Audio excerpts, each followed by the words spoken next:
Good morning, everyone. Great to be with you. You might notice I am British, but I've come here from Cyprus. So I have traveled a long way to be with you. I'm so excited to be in Brazil. I've heard a lot of good things about Brazil, about the food, the dancing, the culture. I've heard good things about teachers too. I've heard that Brazilian teachers, if you ask them to talk a bit, maybe they'll do that. Am I right? Okay, I think so. So please be ready. And if you're joining us online, there will be opportunities for you to take part in the chat as well. Okay, so we're talking about projects and primary today. Who is teaching primary now or has done in the past? Please raise your hands. All right, I can see lots of hands. Even if you're not teaching primary, I think there'll be something in this talk for you. I hope so. I'll be giving some examples in the talk today from a book from the Cambridge series, which is newly updated. It's called Guess What? So we'll be looking at some projects from there as we go through. But we're going to start off with a bit of participation, first of all. So your first task, you have 1 minute. And before you start, I need to think about how to stop you. So we're going to stop with a signal that goes 1, 2, 3. Thank you. So if you hear 1, 2, 3, and I think my voice is nice and loud, that's your signal to stop talking. Okay, so 1 minute, please, with the person next to you, have a look at the pictures. What do you think they are doing? What are they learning? What do the pictures have in common? Off you go.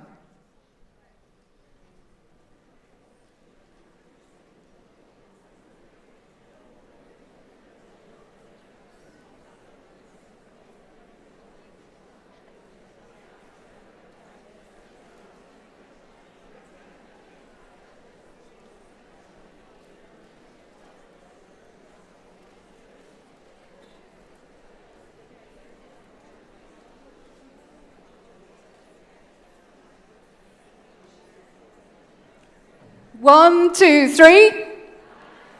All right, thank you. We're talking about primary. It's okay. It's difficult to get feedback, so I'm going to tell you why I chose these pictures right now to start. As you listen, just notice if your ideas were similar or different. So one of the things I think they have in common is that they're all about the learners. We've got some primary learners here, right? So I've got some nods, you noticed. Children are working together. It seems very student-centered, right? Can you see a teacher in all of these pictures? Right? The top left, the teacher's there somewhere, but it's not really about them. It's about the learners. So they're collaborating. They're learning how to work together. Do you think they're learning English? Yeah, I don't know.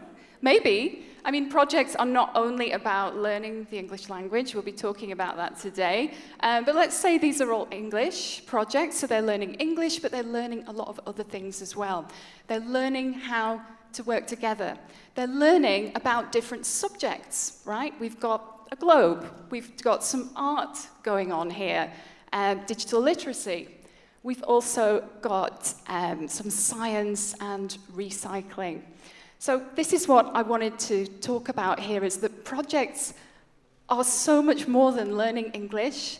And I think also children learn things from projects that we didn't even realize they're going to learn. And sometimes we don't even know. It's so much more beyond our expectations what they take away. So I'm excited about projects right now. We're going to talk about why they are so great, how to do them, so looking at a structure and a framework for project work, and we'll have time at the end for some questions. So some features of projects, and again, thinking about those photos, they are student-centered and student-led. It's a great opportunity to give your learners some freedom and autonomy so that they can make some choices and follow their interests, and the English goes along with them. There's usually a compelling question in a project, right? Learning more about the world, about some subject, particularly when we have the cross-curricular projects linked to CLIL. To follow the question, there's some kind of investigation.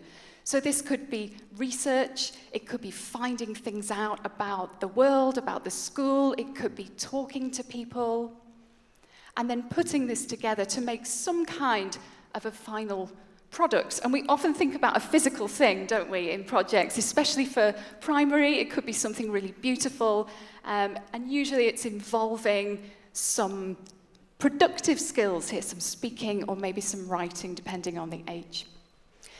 And when you see projects in books, it's usually linked to the topic of the units. And we'll be looking at some examples of those today.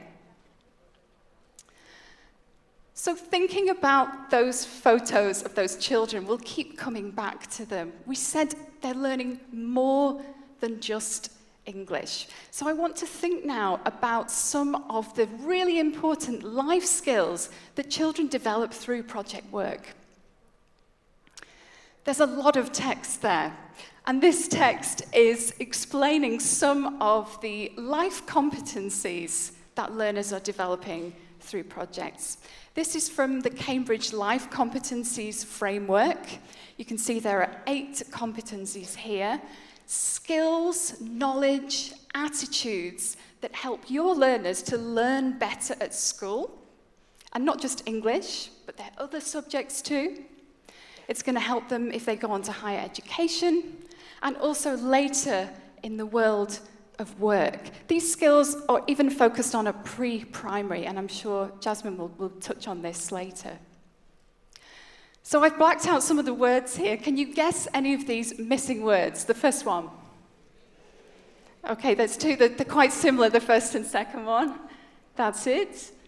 So creative thinking, so that's about being creative. It's about creating beautiful works of art and craft, but also solving problems creatively, right? If we think about that compelling question, there's not just one way to find the answer. Oh, sorry, I gave you the next one. Did you guess that one? Critical thinking. I think this is often the life skill that springs to mind a lot, right? We're talking about this more and more, I think, particularly in the digital age. We have so much information, we're talking about fake news, and where do these critical thinking skills start? Well, they start at school with us. And in projects, as we'll see, we're helping learners to deal with and organize and think about the information that they're gathering, that they need to answer their very important question. Okay, what about the next one? Learning to, nobody said love. Learning to learn, that's it. So learning about learning, this is about reflection, thinking about what learners are taking from their project and making time in a project for this. Next one. Be careful. These 2 are similar. Communication, okay? And also to say, these are not only about English, right? These could be across different subjects, but we're all English teachers. We'll think about these skills in terms of English. So we're teaching our learners English, we're teaching them to communicate in English, and often in project work, how is it done? It's often in a small group or perhaps pair work for the younger primary learners. So we're helping learners to communicate effectively, and the next one we're helping them to, that's it, yeah, collaborate. I'm amazed I can hear you in this huge room. Good work. We'll talk quite a lot about this and about helping learners to work effectively together, especially at primary level. So these collaboration skills, we're not born with them, we have to learn. And our job as teachers, part of this is helping our learners to work together effectively. This also links to social responsibilities. This is about learners knowing their role, not just during a project, but in the classroom, in the wider school community as well. This is linked to the next point. Very good, yes. So again, this to me is very linked up with working together in groups on projects. It's about dealing with misunderstandings, about dealing with disappointments sometimes if you wanted to do your project on this topic, but the rest of the group wanted to do something else. So this is another important skill. And the last one? Yeah. So there is often an opportunity, and I would argue in almost every project for digital literacy, a moment where either learners are practicing skills or you're talking about some aspect of digital literacy. But I think it doesn't have to be there all the time. It's fine to still do cutting and pasting and gluing and sticking and creative, beautiful things, but there's certainly lots of opportunity. Okay, so we've talked about the benefits of projects and the different skills. We already know it's much more than just English. But how do we do it? What kind of framework can we follow when we're doing a project? Have a look at these stages with the person next to you very quickly this time. Can you put these stages of a project in order?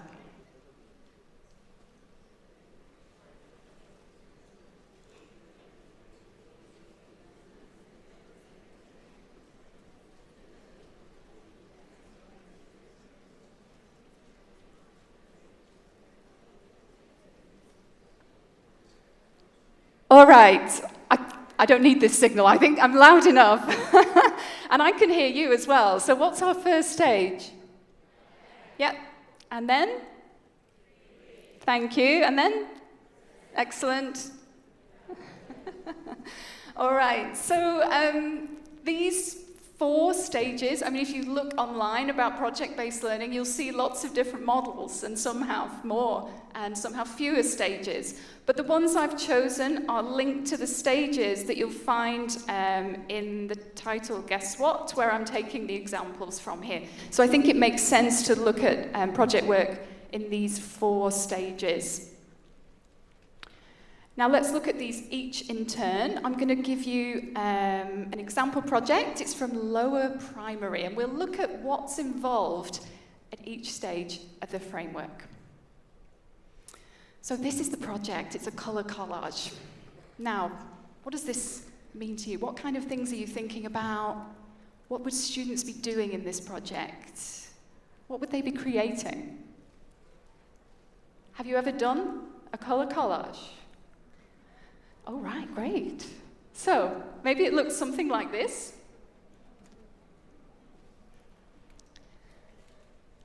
So in this project, learners are practicing some language from their unit of the book. What do you think they were studying in this unit? Colours. Right. As well as that, so in this project, they are creating a beautiful piece of art and thinking of things that are different colours. So as well as practicing the colours, what else are they practicing? Right, the vocabulary, the things that they choose that are a particular colour. So you might be thinking, well, my lower primary students don't know all these words, right? And they don't need to, because through the project they will be learning some of these words. And if they pick some of their favourite things that are the colour that they've chosen, then we have a nice tailored language learning experience which is built around the students, right?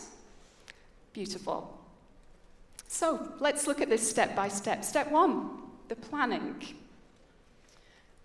Here our learners are thinking about how are they going to do it? What do they need? And to help them organise this, we've got a worksheet with some tasks. It's broken down step by step. So let's look at this first one. What do learners have to decide here? We've got some choices, right? They need to choose a colour or colours. What happens if they want a colour that's not on the list? Is that okay? Of course, right? It's all about personalisation. So they choose a colour. They think about how this collage might look. Is it going to be drawings? Is it going to be printing out photos? Is it going to be finding things and sticking them? Is it going to be using some of the things from the craft box that you have in your classroom? So again, we're giving learners some options, some choices here, so that they take some ownership over their project, even from the youngest ages. And what this does is narrowing these choices so that learners have the freedom, but it's not overwhelming, right? Because too much choice, especially for the little ones, can be a little bit frightening. Like, what if I don't choose yellow? Is it the wrong choice? Or am I going to miss out? So here's our planning stage. Learners are already doing this together, probably in pairs because it's lower primary, but they're already doing this by themselves, step by step.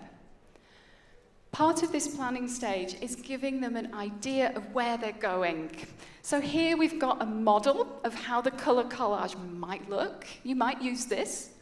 You might use some pictures like I found on the internet, but this helps give students an idea of what this might be. It helps them understand the goal. What's next? Well, next is, as it says here, doing the project. So learners are working together, they're creating, they're cutting, they're sticking, they're following the instructions here on their project worksheet. So at each stage, there's a sense of achievement. We've done the first step, now we're ready to move on to the next step. And I think that's important for us as teachers as well, right? Because sometimes doing a project, if you've not done it before, it feels a bit big, and we can feel a bit out of control. And when do I move on to the next thing? And I think following a framework can be very, very helpful. The next stage, usually there's some kind of presentation. And what do we mean by this? Is this always students standing and talking about their project in front of the classroom? Well, sometimes it is, but not always, and especially not for lower level students who haven't done this before. So this could be done by sharing between two pairs. You might get students who both chose the colour yellow to join together in a group of 4 and see if they've got any of the same pictures. Or maybe you could gamify this and have the whole class looking at each project, and you could ask them to find different things in each of the pictures, maybe come and touch it on the pictures. Maybe you put these beautiful collages together and have them on the wall in your classroom, or even outside the classroom. And then stage 4 is a chance to reflect on the project itself. Make sure you build some time in for this to help learners to realize what they've done, to celebrate their success. Let's spend some time thinking about what we did here. At the beginning, we had a blank piece of paper, and now we have these beautiful pictures, and we've learned some words along the way. Now, to help you with this, and I'm sure you have your own tricks and ideas when it comes to helping young children reflect, but a couple of tools you might want to try. We've got a general question here, a general feeling, how did you do? So colouring in a smiley face is a good place to start. And if you want to get a little bit more detailed, guess what? With this title, you also have these evaluation sheets. So if you take a look at those, we've got a self-evaluation, we've got evaluating my partner, and we've got a group evaluation as well. So very interesting tools. And you'll see there's a separate evaluation for each stage of the project. So there's lots to play with here. And certainly, I think I wouldn't use all of these tools all the way through, all of the time. That's a bit too much. But you have choices too, as a teacher. So you might choose, after the planning stage, to just stop, reflect, and let's think about how we did that. Because remember, we're not just learning about English, and we're not just developing our artistic creativity, but we're building life skills too. So let's reflect on how well we listened to each other, and how we can do that better next time. You also may wish to do a more formal evaluation. Do any of you do this? Do you grade projects? Anyone here? Not many. Some teachers like to do this, and for some schools this is part of the evaluation. If you want to, you also have a more formal evaluation grid that you could use. And you can see here from the bottom right, for each project in this book, there are suggestions on the life skills that you might want to focus on in each one. And of course, in this project, creativity is big. So there we have it, 4 stages as a reminder. And for the rest of my session, I want to think about how can we really maximize and make sure this project has power at each stage. And to do this, we're going to talk about the 4 M's. You know the 4 M's, right? No? Okay. 4 verbs, things that you can do as a teacher that are going to help your learners get a lot out of your project. Can you think about any verbs beginning with M? Things that you can do. Motivate? That's a good one. Any others?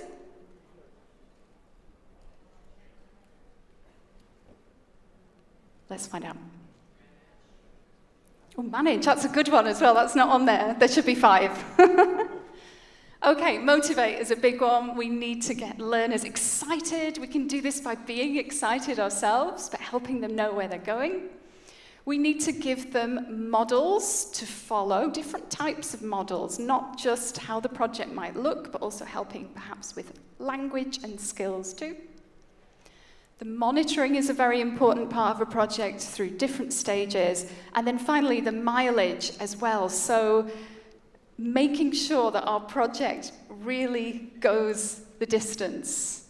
You might be limited by time, and you may wish to stop the project at some stage, but certainly if you can build in some flexibility, that's brilliant, because if learners are really interested in what they're doing and they start to get some other ideas about how they can do something else with colour, how wonderful to use those ideas and go with it. So all of the creativity and all the ideas, it doesn't have to come from you. You just need to allow a little bit of space for that.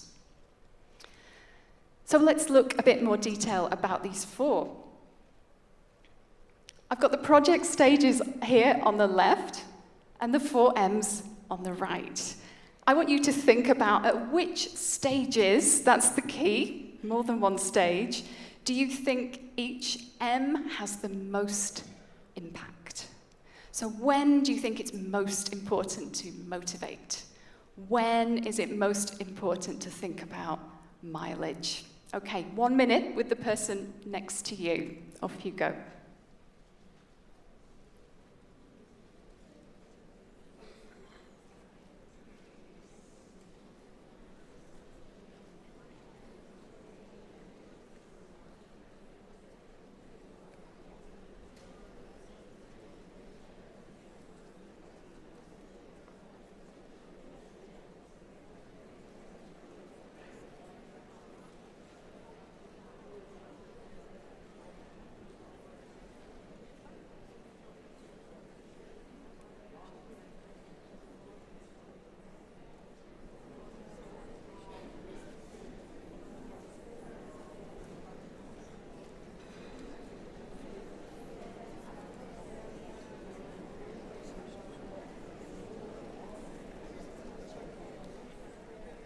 All right, thank you. You have to shout a bit so I can hear you, but what about motivation? Where did you put it? Plan? Anywhere else? And create it, okay. I agree. I mean, I think motivation is important all the way through, right? Did you find yourself having this conversation? Well, of course, I need to monitor all the stages. Absolutely. But it's also good to have a bit of focus and think about what's most important right now in this project. So certainly at the planning stages, motivating and modeling are important.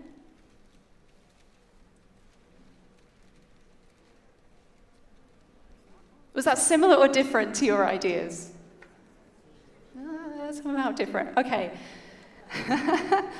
So let's look in a little bit more detail. And I'm going to divide it into two. So I'm going to think about the setting up of the project, so stages sort of 1 and 2, and then the actual managing the project as well, and how do we use these M's to make sure our project has a lot of impact. So motivating, first of all. So take a look at this project. What do students have to do? They get to make a board game. Awesome. Show them where they're going. Give them an idea of the final project. Not only do they get to make their own board game, but they're going to get to play it. Yes. And they're going to get to play their friend's board game too. Fantastic. And maybe they're even going to take it home so they can play with their family as well. So let's get excited about the project ahead. We've talked already about choice, and I have a quote here from Carol Reed about the importance and the impact of choice on young learners. By offering children choice, you empower and motivate them. It helps if the choices offered are clear and specific. So what we talked about before in terms of not being too overwhelmed. So the board game project. What choice do learners have? Let's have a look at their project worksheet. So they've got some limitations, right? We've said 12 squares, because we don't want 3, we don't want 500, even if it's really exciting. So we're keeping more or less on the same track, but that's about it. If they want to draw circles, fine. They can do any shape they like. They don't have to be just squares. It could be a flower with petals or a face with teeth, whatever your learners want to do. And then in each square, they have another choice, because it's not just a fun, creative activity. We are practicing learning English. So in each square, they're going to draw a picture. And when they play the game and they land on a picture, they have to say what it is. So they choose how their board game looks. They choose what the pictures are. So effectively there, they're choosing the language that they'll need to play this board game in English. Modelling is important. We've already looked at having a model of the project, but it's not just that. So if we want there to be some English happening, along with some of the excitement, it helps if we can give the learners some bite-sized phrases that could help them do some of this in English. Now, with the book that I've taken these from Guess What, you have this cue cards guide. And it seems like a lot, but if you look, these are for different levels, and they're for different functions. So actually, if we're talking about any one level, there are, I think, 8 phrases. And for any project, you might choose on you might choose to focus on one of those functions. So maybe you're focusing today on encouraging each other, and the language we're practicing is good work. Or learners might have another suggestion of some other words they know in English on how to say good work, well done, good job. And that's the way to integrate some real communication into project work and help learners start to use English for real conversations as they're working on these projects together. Let's be realistic. There's going to be quite a lot of L1 during the planning and working stages, but we're working towards learners using and developing and using as much English as they can, particularly as they come to the presentation stage, whether that's saying things about their creation or writing. That's the English, but we said projects are more than English, of course, so I've just listed here some of the thinking skills that learners need to be practicing and developing as they're going through these projects. They're quite detailed, right? And the Life Competencies framework that I mentioned before, you can find that online and have a look in more detail at some of these skills. Look at critical thinking. What are the core areas of each competency? And I find the framework is really useful in bringing these skills to life. And the last point here is thinking about the success criteria for a project. And you might think, okay, well, that's doing the project, right? Getting through the stages and making the collage. But this is another opportunity where we can involve learners and get them to start thinking about this concept of success. So in this project that we're working on together, what does success look like? So if we're working on the board game, it could be, well, the success is a finished board game with about 12 squares and some pictures. Okay. Could there be anything else that means it has been a successful project? Think about those life skills. So maybe another criteria could be everybody contributed. Everybody listened. We finished each step. We used one of these phrases. We used the phrase of the day in English. So I think it's a great idea to involve learners in thinking about not only what are they doing, but how do they know when this is successful? And yes, we'll need to support lots in L1 for this. But the point is learners are involved and invested and they know where they're going. And it's a lot more than just practicing English. Let's move to monitoring now. So as a teacher, you're monitoring each stage of your project plan. You're thinking about the timing, right? You've already planned out, probably, how many lesson slots you want your project to be, how many extra homework slots there might be. Hopefully you've built in some flexibility too. You're monitoring how the grouping is working out.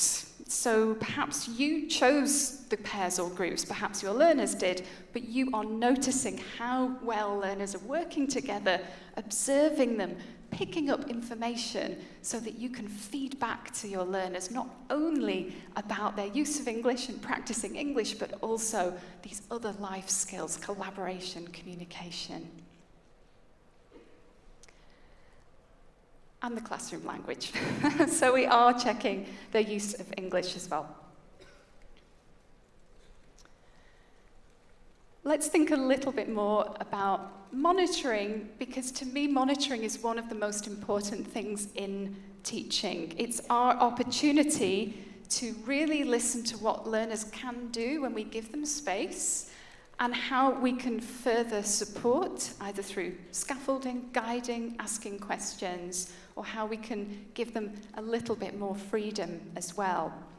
And the information we gather here is giving us that evidence so we can feed back to our learners at the end of the project. So another task for you now. I want you to imagine that your learners have just started working together during their project. So they seem to be busily chatting away, heads together. You are walking around your classroom. I want you to think with the person next to you, what questions do you ask yourself when you're walking around, when your learners are working independently? And I don't just mean how long till the coffee break, although I know that's something. With the person next to you, what questions do you ask yourself when you're monitoring group work? 1 minute.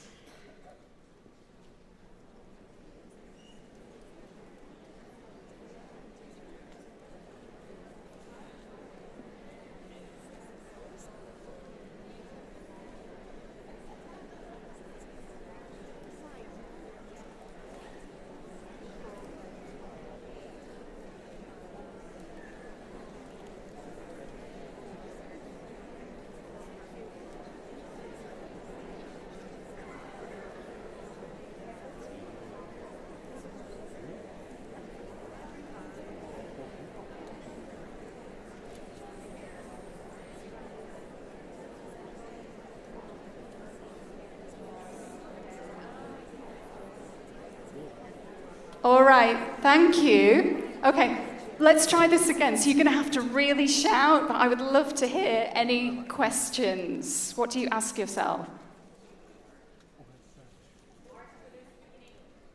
Are students speaking English? Okay. Is everybody collaborating?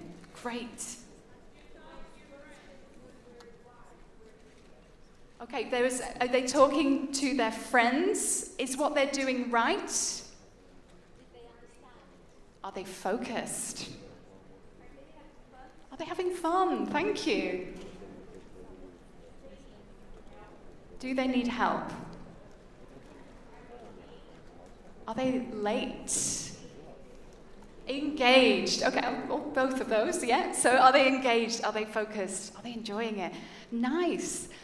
I would argue that this monitoring is just so important. It's one of the most important parts of our job as teaching, right? Please, next time your learners are working together, remember how valuable this moment is for you. I've got some ideas of questions. Did you have similar ones?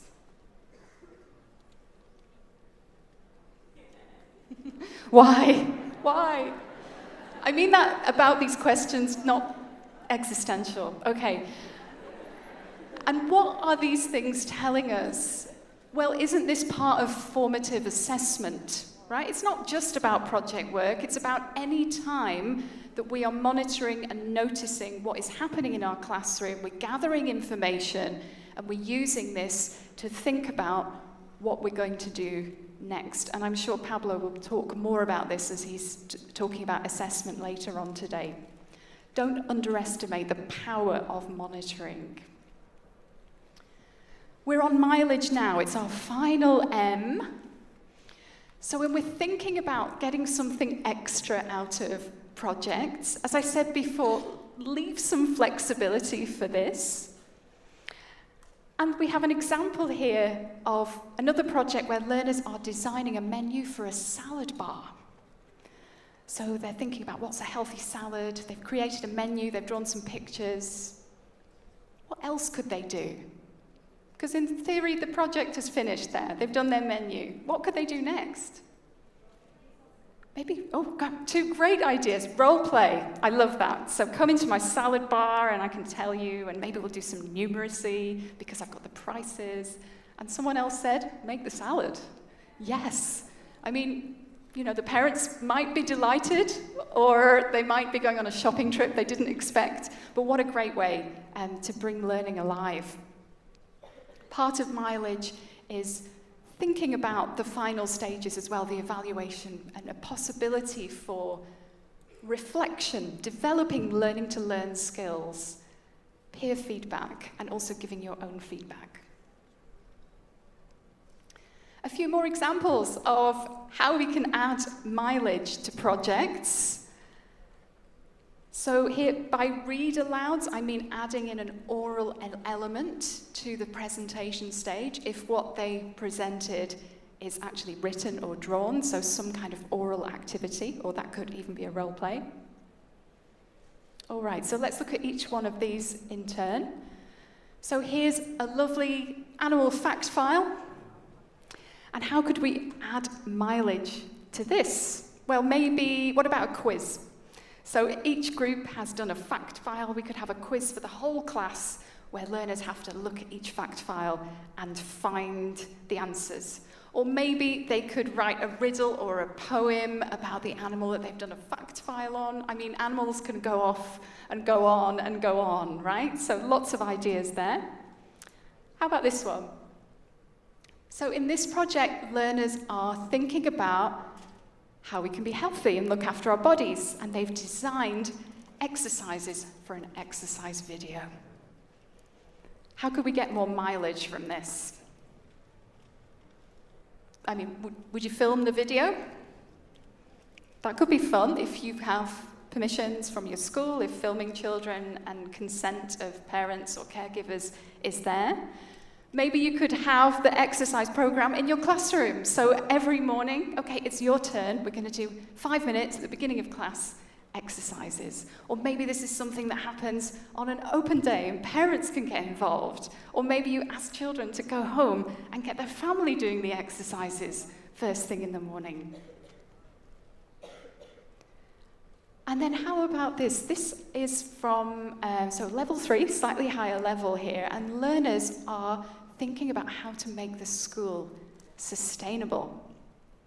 So they've got some ideas about recycling, switching the lights off, not having the air conditioning on so high.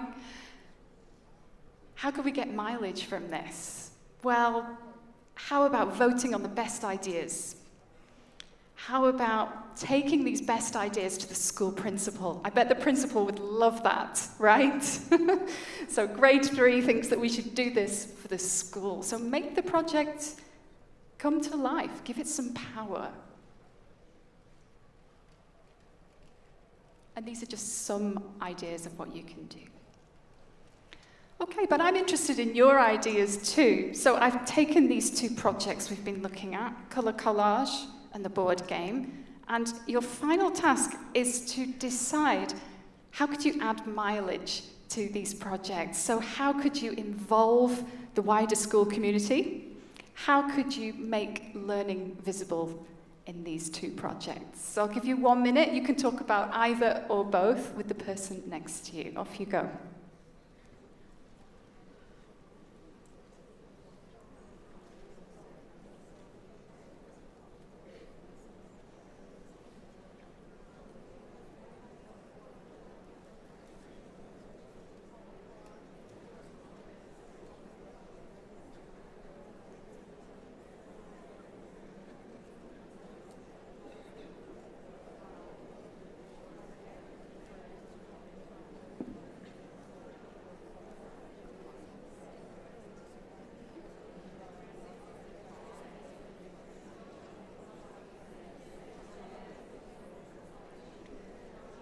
Okay, thank you. Ideas? Anybody brave enough to shout? I promise for questions we will have a mic.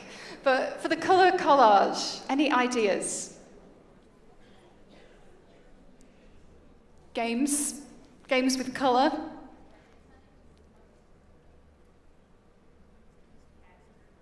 A scavenger hunt, yes. Go around the school finding things in different colours, or around the classroom. Around the school, different rooms, around the building, nice. And the board game? A giant board game? Wait, where we can stand on the square? Yes! Has anyone done this? If not, we need to do this. I love that idea. Everybody can play the giant board game that the class has created. All right. The only limitations is your time, I think, but really there are so many possibilities, and I'm sure your learners will have ideas to make sure there's space for that. Okay, we're at the end, well done.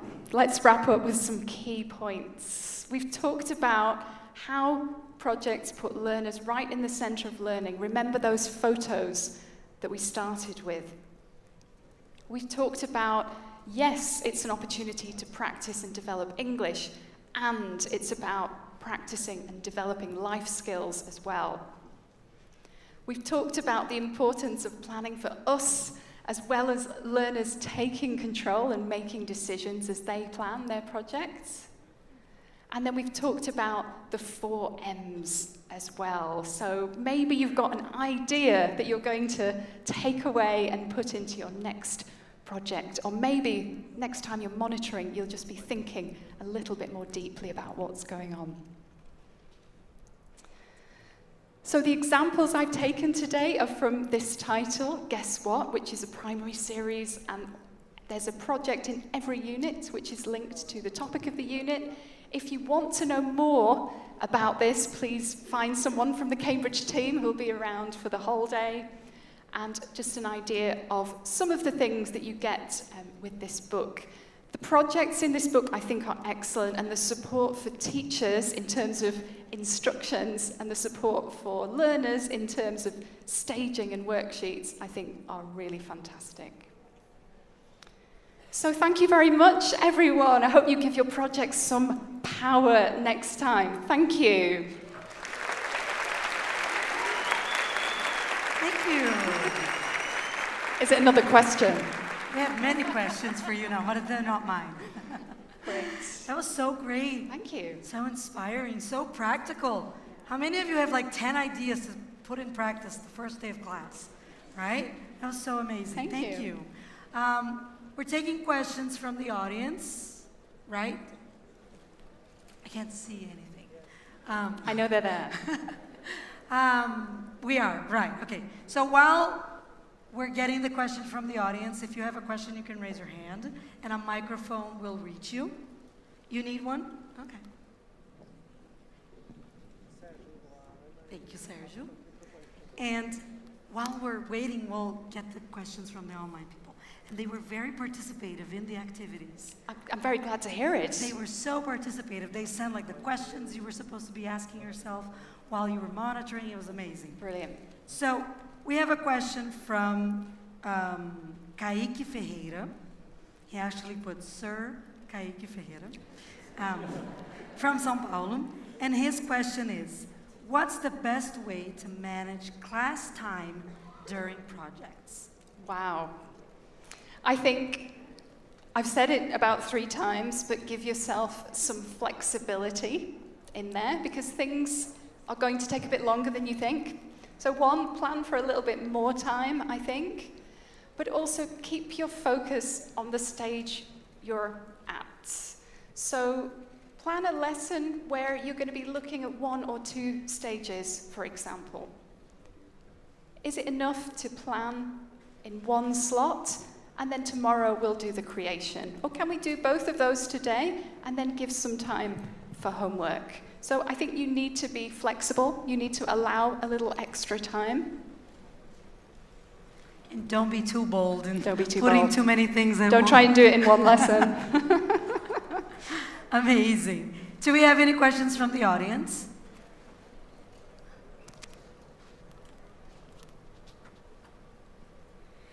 Hi.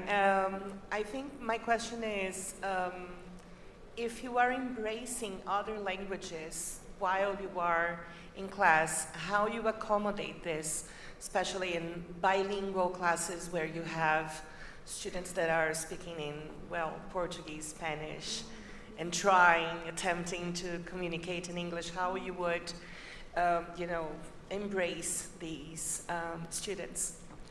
I think the project, thank you, and I love that question. I think that projects are an ideal time to be allowing this to happen in your classroom and encouraging learners to work together in the way that is best for them. So there's going to be lots of L1. Let this happen, and you can be the person who can feed in some useful phrases if you find a space for this. So I don't want to advocate being brutal and having English only. I think there's times to encourage more of this, and I think that's at the presentation stage. But certainly for a lot of the planning and collaborating, for this to be done well, it needs to be done in a language where everyone can communicate well. And I want to give you an example. I taught for many, many years in the Middle East, and when I started teaching there, I didn't speak any Arabic. And I remember a situation where I was hearing learners, every time they were talking together, they kept using this word, and they would be saying, they'd be trying their best in English and saying, okay, this is a ball, صح? And their partner would go, صح. And I would be like, okay. And then we'd be checking answers, and they would be, I was saying, what do you get for number 1? Is it true or false? And they'd be like, true. And they'd be like, صح, صح. And I'd be like, what's صح? What do you think it means? Does anyone speak Arabic here? Any Lebanese? What does it mean? True or right? And I noticed this, and even with my 0 Arabic, I could see there's a time for real communication here. So I was like, okay, where you're saying صح, do you know how to say that in English? No. Okay, well, we say right. So now you can do this in English. Isn't that wonderful? You can communicate together in English. I think it's spotting these opportunities and listening to learners and finding very simple, very functional things in English to help them as they start this journey of communicating more. So allow the L1, celebrate the collaboration and the communication, and support with English where it's helpful. That was a long answer, sorry. No, that was amazing. The answer to the next question is yes. That was amazing. We actually had like a couple of people from the online asking about the material, like where can they download it, where can they find it. All of the projects you talked about today are in, guess what? They are. Okay. Yeah. So that's where you find them. All right. Next question. That's it. I think that's all the time we have. Thank you, Claire, so much. You did really well. Wasn't her debut perfect? Yes. You have the seal of approval of Cambridge Day Brazil. Congratulations. Thank you.